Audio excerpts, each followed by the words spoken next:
നീ രാത്രി പ്രാർത്ഥിക്കുന്നെന്ന് ഭർത്താവ് സാക്ഷി പറയണം, പിള്ളേര് പറയണം.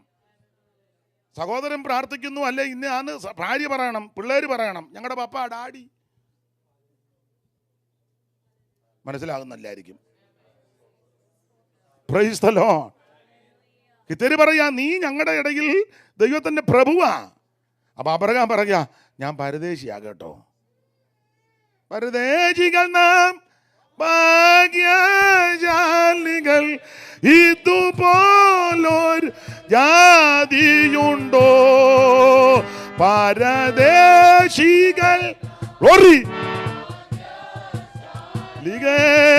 ഇതുപോലൊരു ജാതിയുണ്ടോ? ആമേൻ. യഹോവ ദൈവം.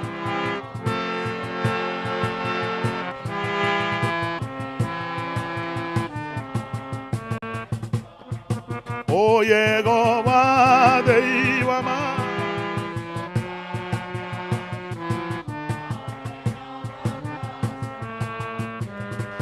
കരമുയർത്തി ഈ ദൈവത്തിന് മഹത്വം കൊടുക്കേ. അതെ, ആമയെന്ന് പരദേശിയാന്നുള്ള ചിന്ത എപ്പോഴും.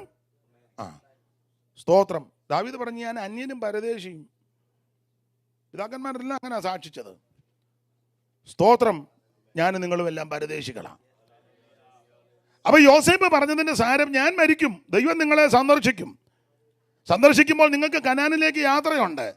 അങ്ങനെ നിങ്ങൾ മിസ്രയീമിൽ നിന്ന് കനാനിൽ പോകുമ്പോൾ എൻ്റെ അസ്ഥിയും കൂടെ കൊണ്ടുപോകണം. ഇവിടെ വിടരുത്, ഞാൻ ഇവിടുത്തുകാരനല്ല. സ്തോത്രം. ഞാൻ അവിടുത്തുകാരനാ. അത് അവിടെ കൊണ്ട് അടക്കണം. നമ്മുടെ പിതാക്കന്മാരെ അടക്കിയ സ്ഥലമുണ്ടല്ലോ, അബ്രഹാം വിലയ്ക്ക് വാങ്ങിയ സ്ഥലം മക്ബേല. സ്തോത്രം. അവിടെ കൊണ്ട് അടക്കണം. അബ്രഹാമിനെ അവിടെ അടക്കി, സാറായി അവിടെ അടക്കി, ഇസഹാക്കിനെ അവിടെ അടക്കി, റിബേക്കായി അവിടെ അടക്കി, യാക്കോബിനെ അവിടെ അടക്കി, ലേയായി അവിടെ അടക്കി, എന്നെ അവിടെ അടക്കിയേക്കണം. Price the Lord. ആട്ടെ, രണ്ട് മരണം, രണ്ട് നല്ല മരണമാണ്. സ്തോത്രം. എല്ലാവരും മരിക്കും. ഒരു കാര്യം പറയാം, മരിക്കുന്നതിന് മുന്നേ ചെയ്യേണ്ട പല കാര്യത്തിൽ പ്രധാനപ്പെട്ട കാര്യം, ഒന്ന്, യേശുവിനെ രക്ഷിതാവായി സ്വീകരിക്കണം. മരിക്കുന്നതിന് മുമ്പ് എന്നെ നിന്നെ മരണം പിടികൂടും. ഇവിടെ ഒന്നും നേടാനൊത്തില്ലെങ്കിലും നേടിയെടുക്കാനൊത്തില്ലെങ്കിലും മരിക്കുന്നതിന് മുമ്പ് നീ യേശു ക്രിസ്തുവിനെ രക്ഷിതാവായി സ്വീകരിക്കണം. മറ്റൊരു തലനും രക്ഷയില്ല. രക്ഷിക്കപ്പെടുവാൻ ആകാശത്തിന് കീഴിൽ മനുഷ്യരുടെ ഇടയിൽ നൽകപ്പെട്ട ഒരേ ഒരു നാമം യേശു ക്രിസ്തുവിന്റെ പരിശുദ്ധ നാമം.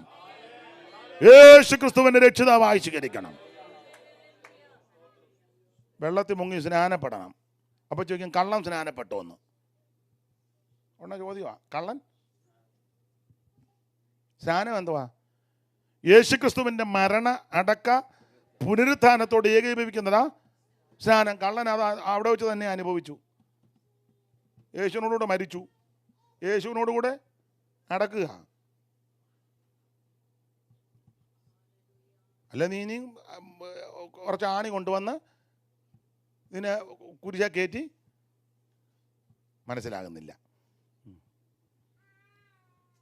മരിക്കുന്നതിന് മുമ്പ് ഇതൊക്കെ ചെയ്തേ നോക്കൂ. എപ്പോഴും അവസരം കിട്ടത്തില്ല. കിട്ടുന്ന അവസരം നന്നായിട്ട് ഉപയോഗിക്കണം. ലഭിക്കുന്ന അവസരം നഷ്ടപ്പെടുത്തി കളയരുത്. പ്രാർത്ഥിക്കുവാനും ആരാധിക്കുവാനും കർത്താവിനെ രക്ഷിതാവായി സ്വീകരിപ്പാനും സ്നാനപ്പെടുവാനും അഭിഷേകം പ്രാപിക്കുവാനും കൃപയിൽ നിൽക്കുവാനും ഒക്കെ അവസരം കിട്ടുമ്പോൾ നഷ്ടപ്പെടുത്തി കളയരുത്. ലഭിക്കുന്ന അവസരം നന്നായിട്ട് ഉപയോഗിക്കണം. Price the Lord. ഇത് സുപ്രധാന കാലമാ, രക്ഷാ ദിവസമാ. ആമേനത് ആമേൻ. നന്നായി വിനിയോഗിക്കുന്നവരെ ഓർത്ത് ദൈവത്തെ സ്തുതിക്കുക. Praise the Lord. ആട്ടെ, രണ്ട് മരണവും നല്ല മരണമാണ്. പുറപ്പാട് പുസ്തകം ജനത്തിൻ്റെ പുറപ്പാടാ. ഇനി അത് അധികം വിവരിക്കുന്നില്ല. ഇസ്രായേലിൻ്റെ പുറപ്പാട്. ലേവിയ പുസ്തകം ഇവരുടെ ആരാധനകളുടെ ക്രമങ്ങളാണ്. സംഖ്യാപുസ്തകം ഇങ്ങനെ പോകുന്നവരുടെ യാത്രയുടെ വിവരണവും കണക്കെടുക്കുന്ന പുസ്തകമാണ്. എന്ന് പറഞ്ഞാൽ നീ രക്ഷിക്കപ്പെട്ട് സ്നാനപ്പെട്ട് ദൈവത്തെ ആരാധിക്കുമ്പോൾ ദൈവം നിന്നെ എണ്ണുന്നുണ്ട്. എണ്ണി വെച്ചിരിക്കുക. നമ്മളെ മാത്രമല്ല, തലമുടി വരെ എണ്ണി വെച്ചിരിക്കുക. ഇന്ന് രാവിലെ എത്ര എണ്ണം പൊഴിഞ്ഞെന്ന് നമുക്ക് തിട്ടമില്ലെങ്കിലും നമ്പരാനതെല്ലാം അറിയാം. സ്തോത്രം. അവിടെ നിന്ന് എല്ലാവരും എണ്ണിയിട്ടുണ്ട്. ഇവിടെ ഇരിക്കുന്ന ആരെയും എല്ലാവരെയും ഒന്നും എണ്ണത്തില്ലെങ്കിലും ദൈവം എല്ലാവരെയും എണ്ണും. മനുഷ്യൻ്റെ കാര്യമല്ലേ, സഭക്കാരുടെ കാര്യമല്ലേ, പൊതുവിലുള്ള പറയാം. മിക്ക സഭകളിലും അല്ലേ മിക്ക ഇടങ്ങളിലൊക്കെ കാശുള്ളവരെ എല്ലാവരും എണ്ണും. അവർ വന്നില്ലേലും പെട്ടെന്ന് യോധോമാച്ചായനെ കണ്ടില്ലല്ലോ. അരസമയ ഒരു സാധുവായ സഹോദരനെ അങ്ങനെ വലുതായിട്ട് എല്ലായിടത്തും പുള്ളി വന്നില്ല. ഞാനും നിങ്ങളും എല്ലാം അങ്ങനെ എണ്ണുന്നത്. ചില പിടിപ്പുള്ളവരെ നന്നായിട്ട് എണ്ണും. അവർ വന്നില്ലേ വിളിച്ചും ചോദിക്കും എന്നാ കണ്ടില്ലല്ലോ. എന്നാൽ ചിലർ വന്നില്ലെങ്കിലും കണ്ടില്ലെങ്കിലും നമുക്കത് എന്നെ എല്ലാവർക്കും ഒരു അരുതാഴിയെ പോലെ. ഞാൻ നിങ്ങളുമെല്ലാം സ്ഥാനം നോക്കി, മാനം നോക്കി, പണം നോക്കി, പ്രതാപം നോക്കി, കഴിവ് നോക്കി, പൊസിഷൻ നോക്കിയൊക്കെ എണ്ണുമ്പോഴേ സ്വർഗം അങ്ങനല്ല. സകലരെ എണ്ണുന്നൊരു ദൈവമുണ്ട്. അല്ല, ചിലയിടങ്ങളിൽ കൈ കൊടുക്കുന്നതും ഒക്കെ അങ്ങനെ. തത്തുല്യമായ ജോലിയും സ്റ്റാറ്റസും ഉണ്ടെങ്കിൽ എവിടാ ജോലി? ഞാൻ ഇന്നെടുത്തോ.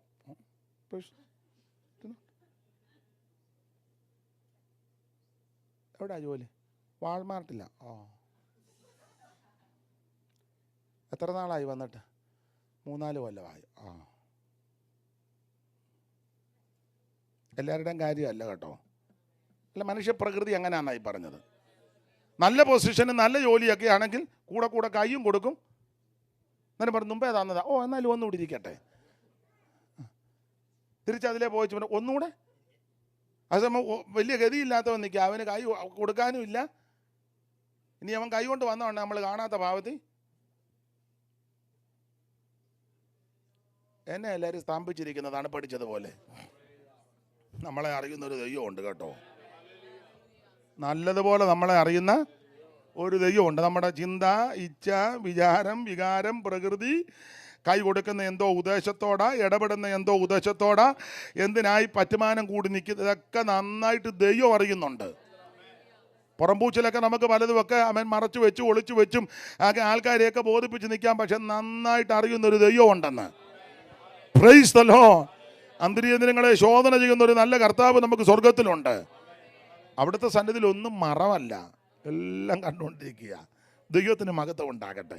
അപ്പോൾ സംഖ്യാപുസ്തകം യാത്രാവിവരണവും എണ്ണമെടുക്കുന്ന പുസ്തകമാണ്. ആവർത്തന പുസ്തകം പുതിയ കാര്യമൊന്നുമില്ല, പഴയ കാര്യങ്ങളെല്ലാം ആവർത്തനമാണ് എന്ന് പറഞ്ഞാൽ മറക്കരുത്. ഒന്നും മറക്കരുത്. ദൈവം നടത്തിയ വിധം ഒന്നും മറക്കരുത്. അമേരിക്ക ദൈവം നിങ്ങളെ കൊണ്ടുവന്നു, പക്ഷേ പഴയതൊന്നും മറക്കരുത്. കൊച്ചുങ്ങൾക്ക് പറഞ്ഞും കൊടുക്കണം. ഫീസില്ലാതെ ക്ലാസ്സിന് വെളിയിൽ ഇറക്കിയതും, കൊടുക്കാനില്ലാതെ നടന്നതും, ഒരു നല്ല ചെരുപ്പ് പോലും ഇല്ലാതെ ഓടി അവസാനം കാലെ കല്ല് കാച്ചിയതും. കല്ല് കാച്ചെന്നാ നാട്ടിൽ പറയുന്നത്, കേട്ടിട്ടുണ്ടോ? അല്ല, കാച്ചിട്ടുണ്ടോ? അതറിയട്ടെ. അതാ പിന്നല്ലേ ഓടിയ കാര്യം. കറുത്ത പാടായിട്ട് നിൽക്കും അല്ലേ? പിന്നെ കാലിങ്ങനെ പൊക്കി വെച്ചപ്പോൾ അമ്മ തൊണ്ട് ചൂടാക്കി എണ്ണ പറ എങ്ങനെയാ അനുഭവിച്ചിട്ടില്ലേ? തിരിതല്ലുക എന്നാ പറയുന്നത്. ചെരുപ്പില്ലാതെ ഓടിയത് കൊണ്ടാണ്. ഇപ്പം എത്ര ജോഡിയാണ് നമ്മൾ കടയിൽ ചെന്നതുപോലെ വീട്ടിൽ ചെരുപ്പിരിക്കുന്നത്. അതെ, ഒരു ഷെൽഫ് മുഴുവൻ. ജയലളിതയ്ക്ക് പോലും ഇത്രയും ഇല്ലായിരുന്നു. പേപ്പർ വായിച്ച ജയലളിതയ്ക്കായിരുന്നു 600 ചില്ലുവാനും ജോഡി. നിങ്ങൾ പേപ്പർ വായിച്ചതാ? അതെ, ജയലളിത പോലും തോറ്റുപോയി അമ്മാമ്മയുടെ മുന്നിലെ. എന്നിട്ടും പറഞ്ഞ എനിക്ക് നല്ല ചെരുപ്പില്ലെന്ന്.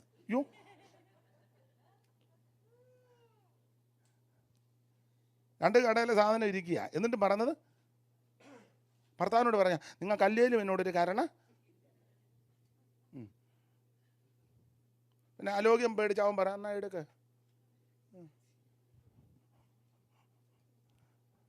എത്ര കിട്ടിയിട്ട് മതി വരുന്നില്ല. അല്ല, അത് സാഹചര്യം പോലെ ചെയ്തു. പക്ഷേ പഴയത് മറക്കരുത്. ഇല്ല, ഓർക്കണം. ദൈവം നിന്നെ നടത്തിയ വിധം ഓർക്കണം. സൂക്ഷിച്ച വിധങ്ങളൊക്കെ ഒന്ന് ഓർക്കണം. ഞാൻ കഴിഞ്ഞ ദിവസമൊക്കെ പ്രസംഗിച്ച പറഞ്ഞ കെന്നഡി എയർപോർട്ടിൽ പെട്ടിയായിട്ട് വന്ന് ട്രങ്ക് തണുപ്പ് അടിച്ച് നിന്നതൊക്കെ വന്ന് പോയ വണ്ടിയെല്ലാം നോക്കി നമ്മളെ കൊണ്ടുവരാൻ വന്ന ആളാന്ന് പറഞ്ഞ്. എന്നിട്ട് പിന്നെ അവർ കൈ കാണിച്ചേച്ച് തണുപ്പടിച്ച് അവിടെ നിന്നതും.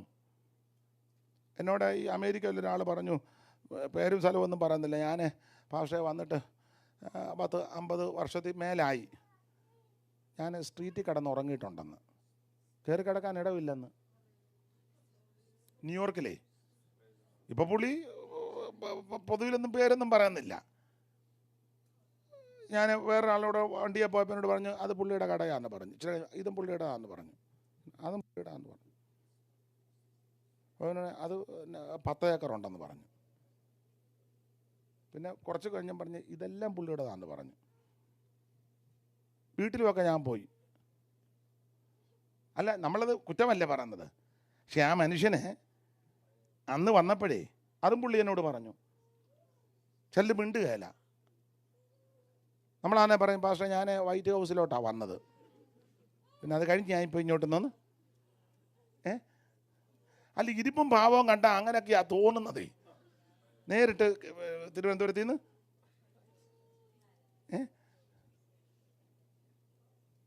ഞാൻ കന്നഡിയോട് പറഞ്ഞു ഞാൻ ഇനിയിപ്പോൾ അങ്ങോട്ടൊന്ന് മാറി താമസിക്കാമെന്ന്. അല്ല ഇരിപ്പ് കണ്ടാൽ അങ്ങനെ ചിലരുടെ ധാരണയെ. പക്ഷെ അതേ ആ മനുഷ്യൻ എന്നോട് പറഞ്ഞു പാസ്റ്ററെ ഇപ്പോൾ ഇതൊക്കെ ഉണ്ട്, പക്ഷെ ഞാൻ ആരംഭ സമയത്തെ കിടക്കാനിടയില്ലാഞ്ഞിട്ട് സ്ട്രീറ്റിൽ കിടന്നായിരുന്നെന്ന്. അല്ലത് മറക്കരുത്, മറക്കരുത്, മറക്കരുത്. ദൈവം നടത്തിയ വിധമൊന്നും മറക്കരുതെന്ന്. അത് ഓർത്ത് ദൈവത്തെ സ്തുതിക്കുകയും കുഞ്ഞുങ്ങൾക്ക് പറഞ്ഞും കൊടുക്കണം. കാത്തു കൃപയീൻ കാലം മുഴുവൻ നീ കൈവിടാതെന്നെ കൺമണി പോലെ. കാത്തു കൃപയീൻ കാലം മുഴുവൻ നീ കൈവിടാതെന്നെ കൺമണി പോലെ. കലങ്ങിയുള്ളം കലങ്ങിയുള്ളം നീറുന്നേരം അരികിൽ വന്നേകി ആശ്വാസം അരികിൽ വന്നേകി. മമ മണാള നിൻ പ്രേമത്താലേ, മമ മണാള നിൻ പ്രേമത്താലേ നിറയും നേയ ഉള്ളയും നേരാ നിറയും നേയുള്ളം. ഓ മമ മണാള നിൻ പ്രേമത്താലേ, മമ മണാള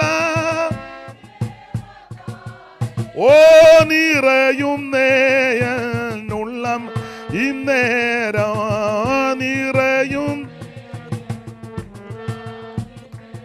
എന്നെ കേൾക്കുന്ന പ്രിയപ്പെട്ടവരെ, ബഹുമാന്യരായ നിങ്ങളോട് ഓർപ്പിക്കട്ടെ, ദൈവം നടത്തിയ വിധമൊന്നും മറക്കരുത്.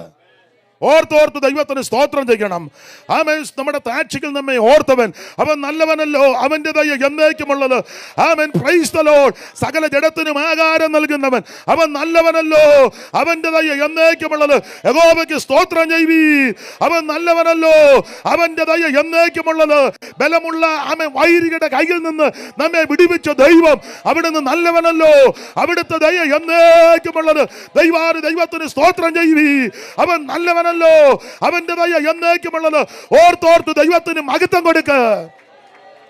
ദൈവം നിന്നെ നടത്തിയ വിധം, ദൈവം നിന്നെ പരിപാലിച്ചത്, ദൈവം നിന്നെ പുലർത്തിയത്, ദൈവം നിനക്ക് നന്മ തന്നത്, ആയുസ് നൽകി, ആരോഗ്യം നൽകി, ബലം നൽകി, കൃപ നൽകി, അവസരം നൽകി, ദൈവം നിന്നെ പരിപാലിച്ച വിധങ്ങൾ ഓർത്ത് ദൈവത്തിന് മഹത്വം കൊടുക്ക. ഓ ദൈവത്തിന് മഹത്വം, ദൈവത്തിന് മഹത്വം, ദൈവത്തിന് മഹത്വം. ഓ ദൈവത്തിന് മഹത്വം, ദൈവത്തിന് മഹത്വം, ദൈവത്തിന് മഹത്വം, ദൈവത്തിന് മഹത്വം, ദൈവത്തിന് മഹത്വം, ദൈവത്തിന് മഹത്വം, ദൈവത്തിന് മഹത്വം, ദൈവത്തിന് മഹത്വം, ദൈവത്തിന് മഹത്വം, ദൈവത്തിന് മഹത്വം, ദൈവത്തിന് മഹത്വം, ദൈവത്തിന് മഹത്വം, ദൈവത്തിന് മഹത്വം, ദൈവത്തിന് മഹത്വം, ദൈവത്തിന് മഹത്വം, ദൈവത്തിന് മഹത്വം, ദൈവത്തിന് മഹത്വം.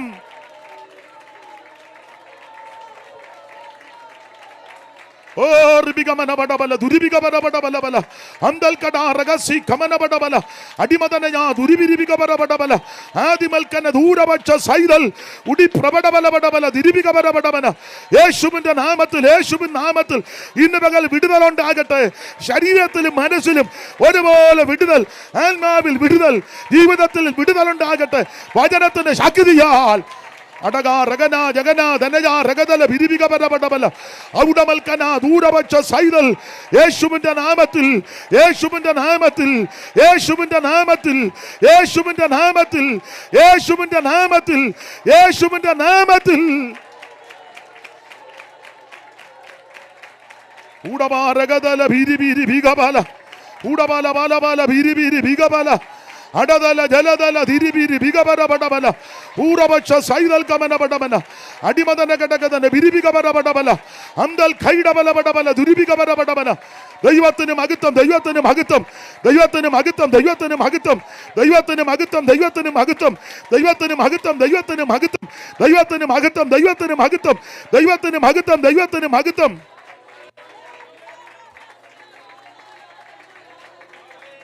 കരമുയർത്തി ദൈവത്തെ സ്തുതിക്കാം. ഒന്നും മറക്കരുത്. ഞാൻ എൻ്റെ ചെറിയ അനുഭവം പറയാം. ഞാൻ പല കാര്യവും ഓർക്കും.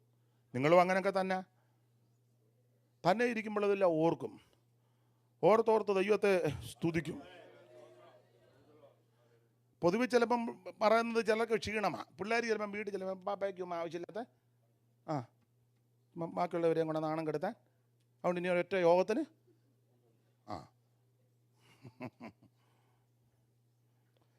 പിള്ളേർ ചോദിക്കും ഈ കല്ല് എന്നാതിൻ്റെയാന്ന്. അന്നേരം പിള്ളേർക്ക് പറഞ്ഞു കൊടുക്കണം, നമ്മുടെ അപ്പച്ചന്മാർ മിസ്രൈം വിട്ടിങ്ങോട്ട് വന്നപ്പം കവിഞ്ഞൊടുക്കുന്ന യോർദാനായിരുന്നു. മറകര കയറുമോ ഇല്ലയോ എന്ന് സംശയിച്ചപ്പം പുട്ടകം ചുമക്കുന്ന പുരോഹിതന്മാരുടെ ഉള്ളംകാല് വെള്ളത്തിൻ്റെ വക്കത്ത് മുട്ടിയപ്പോൾ മേലെ വെള്ളത്തിൻ്റെ ഒഴുക്കങ്ങ് നിന്നു. അരാവ വരി ഒഴുകി അങ്ങനെ പെട്ടകമായിട്ടെല്ലാം നടന്ന് കയറി. അന്നേരം സ്ഥാപിച്ചതായി കല്ല്. ഇത് പറഞ്ഞു കൊടുക്കണം. ഇതിപ്പം കുറച്ച് വർഷം കഴിയുമ്പോൾ കല്ലിട്ട ഭാഗമെല്ലാം മൂടി തെളിഞ്ഞു നിന്നാലേ ചോദിക്കുകയുള്ളൂ. ദൈവത്തിൻ്റെ മഹത്വം. ഇപ്പോഴത്തെ ഭൗതികമെല്ലാം കൂടെ വന്ന് ഇതങ്ങ് മൂടി പഴയതെല്ലാം അങ്ങ് മറന്നു. അല്ല, പഴയത് മറന്നുള്ള ജീവിതമാണ് പലർക്കും. പക്ഷെ ഓർക്കണം, പിള്ളേർക്ക് പറഞ്ഞും കൊടുക്കണം. സ്തോത്രം. ഇപ്പം വില കൂടിയ വണ്ടിയിലൊക്കെ യാത്ര ചെയ്യുന്നത്, പണ്ട് നാട്ടിൽ വെച്ചൊരു സൈക്കിൾ പോലും, കുറ്റി സൈക്കിൾ പോലും ഇല്ല. കൂട്ടുകാർക്കുണ്ട്. ചോദിച്ചപ്പം പറഞ്ഞു തരത്തില്ലെന്ന് പറഞ്ഞു. എടാ ഇച്ചിരി നേരം ഒന്ന് കയറട്ടടാ.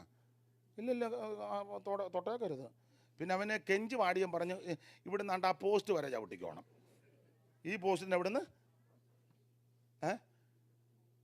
ആഗ്രഹം കൊണ്ട് നമ്മൾ ഒരു പോസ്റ്റ് കൂടെ. അല്ല, ഞാൻ തമാശ ഒന്നും പറയല്ല. സ്തോത്രം. പിന്നെ അവസാനം അവൻ പിടിച്ച് വലിച്ച് താഴെ ഇറക്കി സൈക്കിളുമായിട്ട് പോയി. നമ്മൾ നോക്കി നിൽക്കുക. ഇപ്പോൾ ഇതിലെ വലിയ വണ്ടിയിലൊക്കെ യോഗത്തിന് വന്നാൽ ചാവിയൊക്കെ കറക്കിയേ ഇരിക്കുകയുള്ളൂ. ഇടയ്ക്കിടയ്ക്ക് ചാവി എടുത്തൊന്ന്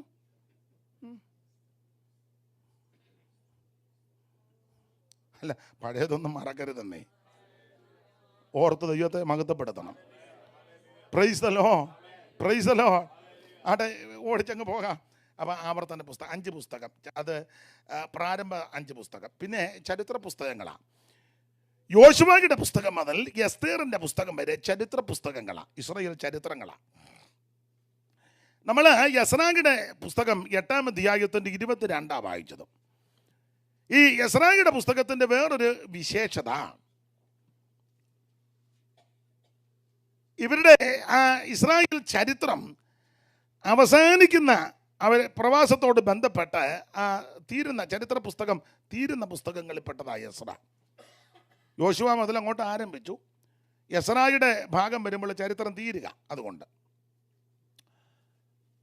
ഇനി ഈ പുസ്തകം എസ്ര, നെഹമ്യാവ്, എസ്തേർ 3 പുസ്തകം അടുത്തടുത്ത് കൊടുത്തിരിക്കുന്ന പുസ്തകമാണ്. ഇതിൻ്റെ ഒരു പ്രത്യേകത,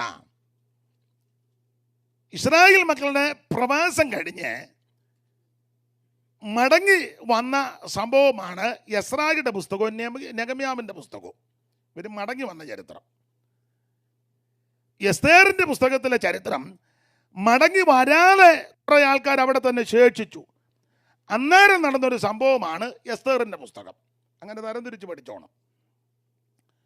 എസ്ര, നെഹമ്യാവ്, എസ്തേർ 3 പുസ്തകങ്ങൾ ബന്ധപ്പെട്ട് കിടക്കുന്നത് എസ്രായും നെഹമ്യാവും പ്രവാസ കാലം കഴിഞ്ഞ് മടങ്ങി വന്ന സംഭവമാണ് ഈ 2 പുസ്തകം, എസ്രായും നെഹമ്യാവും. മടങ്ങി വരാതെ കുറേ ആൾക്കാർ അവിടെ പാർത്തു. അന്നേരം നടന്ന സംഭവമാണ് എസ്തേറിൻ്റെ പുസ്തകം. ഇങ്ങനെയാണ് ഈ 3 പുസ്തകം പഠിക്കുന്നത്. ഇസ്രായേൽ പ്രവാസത്തിലേക്ക് കടന്നുപോയി. എസ്രായുടെ പുസ്തകം നമ്മൾ ഒന്നുകൂടെ ചിന്തിക്കുമ്പോൾ പുറകോട്ട് നോക്കിയാൽ ഇവര് മിസ്രയീമിൽ നിന്ന് യാത്ര പുറപ്പെട്ട് കനാനിലേക്ക് മടങ്ങി വന്നു. രണ്ടാമത്തത് ബാബേലിൽ നിന്ന് യാത്ര പുറപ്പെട്ട് യെരൂശലേമിലേക്ക് മടങ്ങി വന്നു. പുറകോട്ട് നോക്കുമ്പോൾ ഇതാ കാണുന്നത്. ഇനി എസ്രായുടെ പുസ്തകത്തിൽ നിന്ന് മുമ്പോട്ട് നോക്കിയാൽ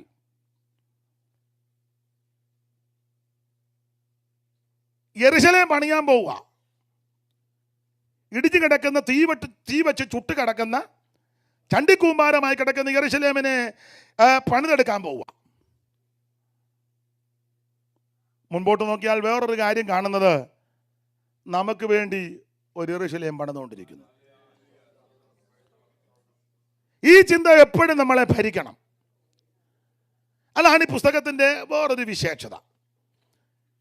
ഇനി ഇസ്രായേൽ മക്കളെ അടിമകളായി പ്രവാസത്തിലേക്ക് പോയി. പ്രധാനപ്പെട്ട പ്രവാസമാണ് ബാബേൽ പ്രവാസം. മിസ്രയീമിലും പ്രവാസികളായിരുന്നു, അടിമകളായിരുന്നു. എന്തുവാ ഈ പ്രവാസം? നാട്ടിലൊക്കെ ഉണ്ട് പ്രവാസികൾ, അവർക്ക് പ്രത്യേക സംഘടനയൊക്കെ വെച്ചതിനൊക്കെ സംഘടനയില്ലേ അതിന്? അവർക്കുണ്ട്, സംഘടനയൊക്കെ ഉണ്ട്. എന്തുവാ ഈ വേദപുസ്തകത്തിലെ പ്രവാസം? നമുക്ക് അങ്ങനെ ചിന്തിക്കുന്ന നല്ലത്. വേദപുസ്തകത്തിലെ പ്രവാസം എന്ന് പറഞ്ഞാൽ ദൈവം തിരഞ്ഞെടുത്ത ദൈവജനം, ദൈവത്താൽ തിരഞ്ഞെടുക്കപ്പെട്ട ദൈവജനം, ദൈവകൃപ അനുഭവിച്ച ദൈവജനം, ദൈവത്തിൻ്റെ പ്രത്യേക സമ്പത്താകുന്ന ദൈവജനം, ദൈവത്തിൻ്റെ പ്രമേണം വിട്ട് വ്യവസ്ഥ തെറ്റി വഴിവിട്ട് ക്രമം കെട്ടു പോകുമ്പോൾ സ്വർഗത്തിലെ ദൈവം അവരെ ശിക്ഷിച്ച് ചില സ്ഥലത്താക്കും. അതാ പ്രവാസം. സ്തോത്രം. ഇവർ പ്രമാണം വിട്ട് വ്യവസ്ഥ തെറ്റി ക്രമം കെട്ടു പോകുമ്പോൾ ദൈവം ഇവരെ സ്നേഹിക്കുന്നതുകൊണ്ട് ശിക്ഷിക്കും. ശിക്ഷിച്ച് ചില കാലം ചില സ്ഥലത്താക്കും. അതാ പ്രവാസകാലം. ഇസ്രായേലിനെ ദൈവം പ്രവാസത്തിലേക്ക് വിട്ടത് ഈ നിലയിലാണ് വിട്ടത്. ഇവരെ വിട്ടു പ്രവാസത്തിലേക്ക്. അബ്രഹാമിനോട് ദൈവം പറഞ്ഞു, നിന്റെ സന്തതി സ്വന്തമല്ലാത്ത ദേശത്ത് പോയി പാർക്കും, 4ാം തലമുറക്കാർ ഇവിടേക്ക് മടങ്ങിയും വരുമെന്ന് പറഞ്ഞു. 15-ാം അധ്യായത്തിൻ്റെ 16 വായിച്ച ഉൽപ്പത്തി 15-ന്റെ 16.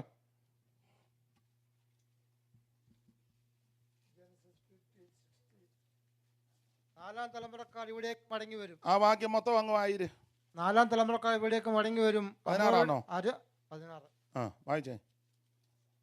അരാമ്യരുടെ അക്രമം ഇതുവരെ തികഞ്ഞിട്ടില്ല എന്ന് അരുളി ചെയ്തു. ഒന്നുകൂടെ വായിച്ചേ. 4ാം തലമുറക്കാർ ഇവിടേക്ക് മടങ്ങി വരും. അമോരുടെ ആക്രമണം ഇതുവരെ തികഞ്ഞിട്ടില്ല. മുമ്പേ അരാമി എന്നാ വായിച്ചത്. എന്നാലും വായിക്കുന്നുണ്ടല്ലോ. പുള്ളി മൈക്കും കൊടുത്തു പോന്.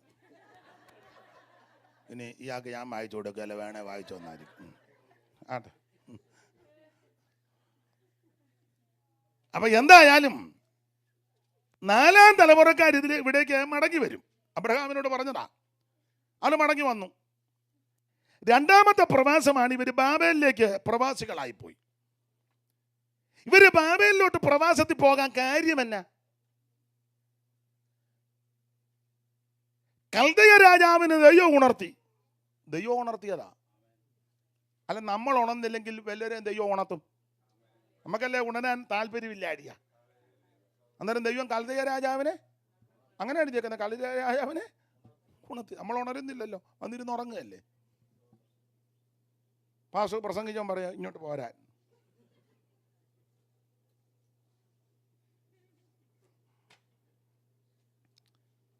ഇവിടെ ഏതായാലും നിങ്ങൾ പ്രാർത്ഥിക്കുകയും ആരാധിക്കുകയും ആത്മാവി നിറയുകയും ചെയ്യുമ്പോൾ ദൈവത്തെ മഹത്വപ്പെടുത്തുക.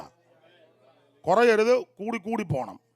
അങ്ങനെ ആ പുസ്തകത്തിലെ വാക്യം, അവർ മേൽക്ക് മേൽ അങ്ങനെ ആയിരിക്കണം.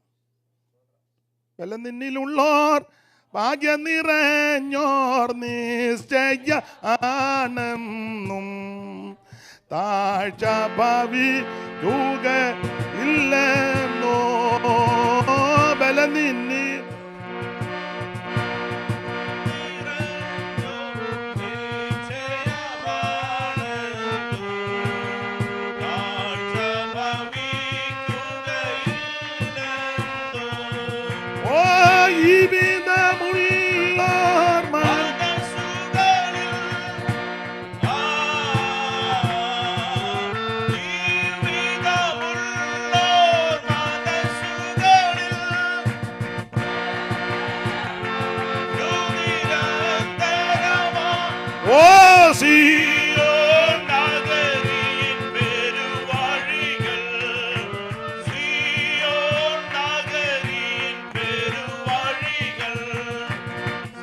അപ്പൊ ശ്രദ്ധിക്കുക,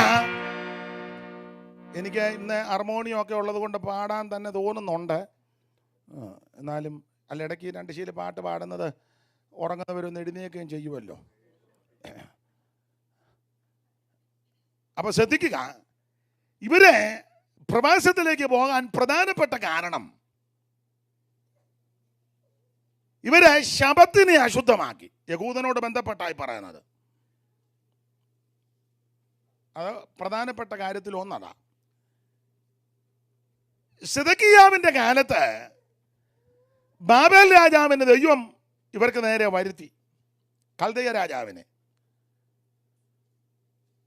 അങ്ങനെയായി ഇവരെ പിടിച്ച് അടിമകളായി ബാബേലോട്ട് കൊണ്ടുപോവുക. അതിന് കാരണം എന്താ? അവിടെ 1-2 കാരണങ്ങൾ അവിടെ കൂടെ പലതുണ്ട്. എടുത്ത വിഷയത്തോട് ബന്ധപ്പെട്ട് 2-3 കാരണം. നിങ്ങളാണ്ടാം ദിനവൃത്താന്തങ്ങളുടെ 2-ാം പുസ്തകം 36-ാം അധ്യായത്തിൻ്റെ 11 മുതൽ ഉള്ള തിരുവെടുത്തൊന്ന് വായിച്ചേ.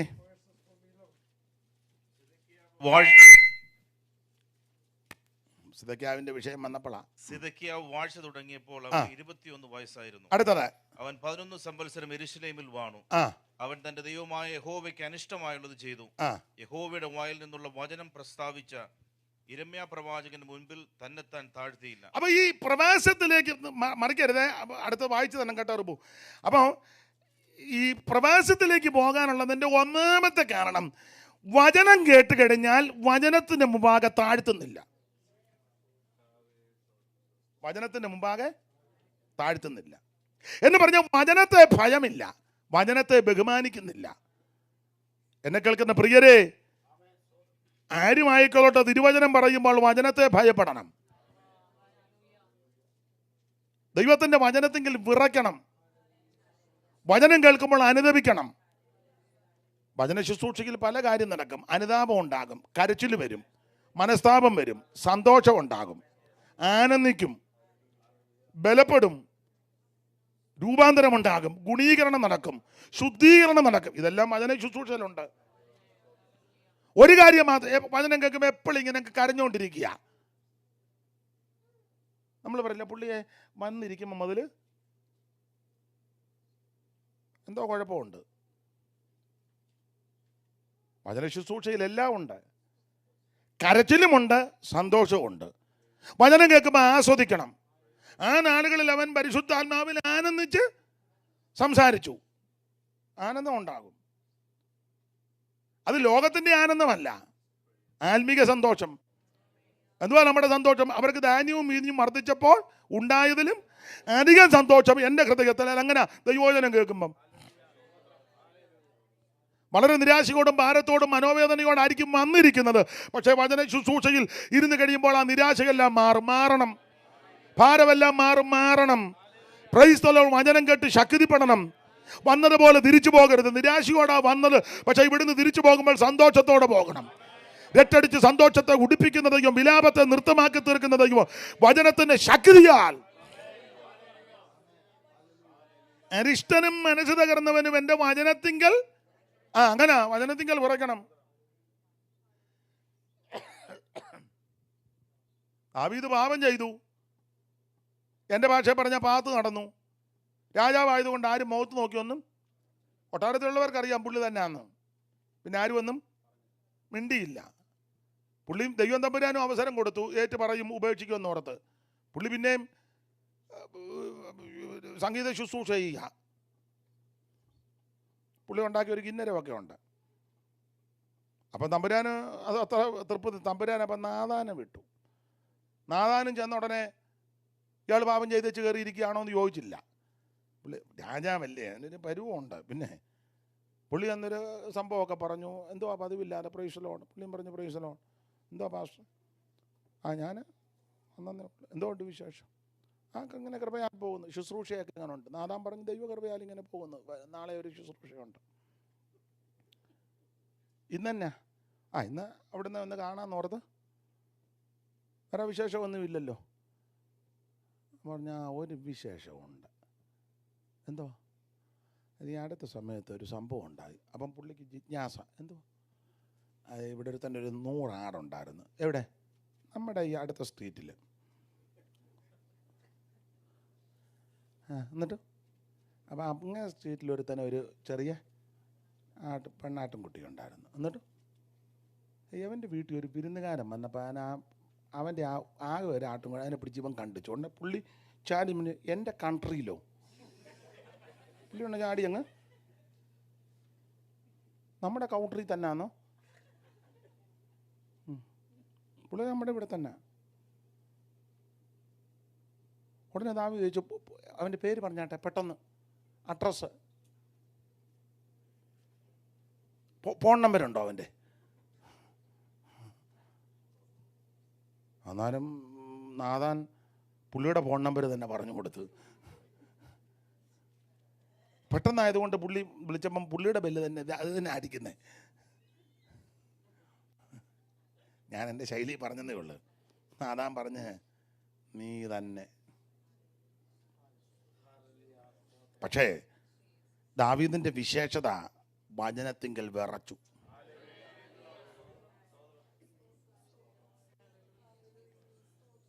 വചനം പറഞ്ഞ് നാഥാനെ കൊല്ലാൻ നിന്നില്ല, നാഥാനെ വകവരുത്താനും പദ്ധതിയിട്ടില്ല, നാഥാനെ ഒടുക്കണമെന്ന് അടിയന്തര കമ്മിറ്റി കൂടി രഹസ്യ അജണ്ട ഉണ്ടാക്കിയില്ല.